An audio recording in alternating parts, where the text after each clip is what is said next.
โปรโมชั่นคืนกำไรให้กับลูกค้าต้อนรับหน้าร้อนนะคะที่อากาศสูง 40 องศานี้นะคะ ความหนาเต็มราคาดี เดี๋ยวมาฟังโปรโมชั่นกันค่ะ สวัสดีค่ะซีนนะคะ ลูกน้องพี่นิพนธ์ค่ะแน่นอนค่ะวันนี้เปิดมาเจอซีนแล้วนะคะรถถังจัดโปรโมชั่นลดกระหน่ำซัมเมอร์เซลให้กับลูกค้าหรือคืนกำไรให้กับลูกค้ารถถังทุกกลุ่มนะคะ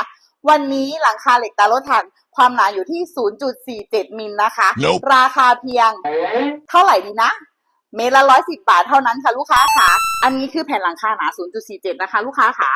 ดูนะคะ